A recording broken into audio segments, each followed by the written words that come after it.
big tip is to watch yourself back, like realize, acknowledge that it is a learned skill and that it's okay that you're not just naturally good at it, but watch yourself back and pick up on the things that you don't love, because you almost have to coach yourself. Welcome to Success Confidentials. If you're a healthcare visionary obsessed with patient experience, team culture, marketing, and growth, you're in the right place. We are too. We're Lauren and Christine, the Patient Whisperers. We worked together for 4 years as leaders in a real premium practice. We did not play in the traditional healthcare sandbox and believe human emotions drive all success, and it really, really worked. We grew our cash pay practice an average 60% year over year. And on social media, we grew our followers from 1,000 to 14,000 in just 2 years, generating millions in annual revenue from social media alone. So now we're out here sharing what made us wildly successful so you can be too. Let's have some fun. And let's dive in. Welcome back to Success Confidentials. Today we come bearing good news. Great news. Wonderful news that being comfortable in front of a camera is a learned skill, a skill that anyone can learn. Not all of us naturally start taking videos for our social media feeling great about ourselves on camera. And I am one of those people. My generation, millennials and up, we did not grow up filming ourselves every day, FaceTiming, right? On seeing ourselves on film. It feels very foreign to most of us versus your generation. Very comfortable to hearing my voice, knowing my angles, knowing how to project my voice on camera. And that's one thing that's really exciting is that it is a learned skill. Everyone thinks that for Gen Z, it's just our natural ability, but really we have learned this skill over time. We just learned it a lot earlier in life and got comfortable with having a camera in front of our face and hearing our voice played back to us. So if you are like me, who's not a Gen Zer, and you feel like you're hard on yourself and you're like, I don't know why it looks so easy. I should be so comfortable. I should be able to just sit down and film. It's not a big deal. Cut yourself a break. It's okay. We did not grow up with this, and it's going to be all right because you can become very comfortable. I did not start 3 years ago, when I started doing a lot of social media. I did not start in a very comfortable place at all. And there's stepping stones you can take. You don't have to start off just right in front of the camera, talking directly into it. You can get comfortable with voiceover first and then move into talking into a camera. And this is really important. We've talked about this before. Do I have to be in my brand's social media? The thing is, social media content typically performs much better when there are people in the content. If you look at your analytics and you see the difference, when we post reels or TikToks that have people in them, they perform so much better. That's what people want to see. Social media is about people. So yes, we need people in our social media content. If you're a doctor or a healthcare professional and you want to position yourself as an expert in your field, people want to see you.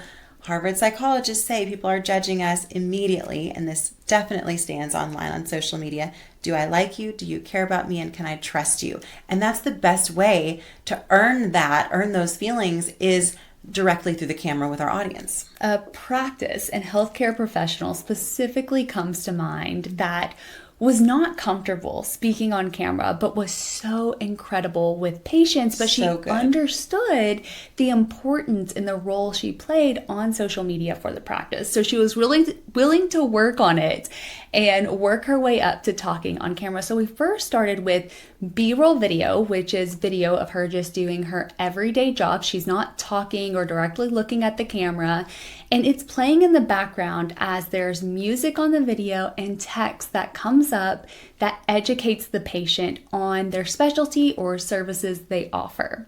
What I loved about starting this way is it broke the ice with her, that feeling of being filmed, that feeling of being on camera. And she was able to work through that awkward feeling without the pressure of having to speak into the camera. So it was baby steps. And then once she got comfortable with that, then she started doing some interactive videos where she still wasn't speaking, but was maybe using a trend where she's pointing at text on the screen and smiling. And that was another step where then, okay, she's acknowledging acknowledging the camera. That's another baby step. And then finally to the point where she was excited to start trying some speaking videos, which is that mass intimacy. It feels like you're speaking right to me, but in reality, you're speaking to the masses through the screen. And a great way to achieve that I love to use, is think of the person you are talking to on the other side of the camera. Don't think about the fact that a few thousand people are going to watch this video. No, think of a patient or someone in your life that you would say this information to, and picture them as you're talking into the camera. I think of when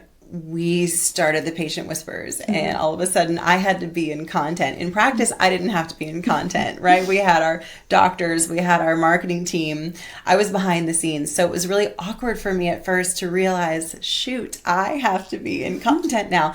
And I did not like the way I appeared on screen. I was not comfortable with that. And so a big tip is to watch yourself back, like realize, acknowledge that it is a learned skill, and that it's okay that you're not just naturally good at it, but watch yourself back and pick up on the things that you don't love, because you almost have to coach yourself. What are the angles of your face that you're turning?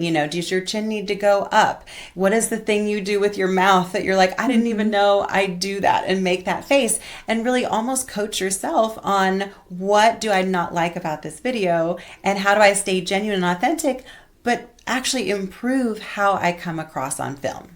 Also look to see if you look warm. Are you smiling? So often we have these healthcare professionals that are wonderful in person, but as soon as they get on camera, they become stiff. Yeah. And that doesn't really translate to the wonderful physician or nurse that they are in real life. Another hack is, if we are so focused on what we're trying to say, it will immediately deplete us of our warm energy, because we're trying to remember what we want to say to the camera. So an app like Teleprompter, it's an amazing app. You can literally watch the text roll up on the screen and see what you're trying to say, where you can focus on your smile and your warmth versus those words, because you already wrote down what you want to say, and you can still come across as really genuine and authentic. A couple quick takeaways to help you if you are struggling with being on camera and you're going to go and you're going to do this. You now know you can learn this skill. A couple things to help you really get started and set yourself up for success would be what? First, make sure, like I said earlier, that you're smiling. And if you feel like you're smiling enough, smile more. But maybe we're talking about a topic we don't want a big cheesy smile, or that's not our personality. Just remember, corners up. The other thing that will set you up for success is good lighting. It's a very simple thing, but it's an external factor that you might be doing really good. If your lighting is bad, you won't be happy with yourself in the video. So play with it. Find a spot in your practice that's quiet, that doesn't disrupt the flow, but has good lighting, and if possible, natural light. If you don't have natural light in your practice, invest in a ring light. They're super cheap on Amazon. Lighting is everything, and play with those angles too. Get a tripod. Where should you set the camera where it's gonna do you a favor with lighting and angles? If we can help you with anything related to today's topic, use the link to schedule a free 30-minute synergy session just for new practices. For our existing practice clients, you already know where to find us. Now we want to hear from you. What resonated? What other topics are hot for you right now? We want to know all about it in the comments. We're just a comment away, so if you have any questions, we personally respond to all comments and DMs. If you're not subscribed yet, make it easy on yourself to see new episodes and reference topics that are helpful by hitting the subscribe button.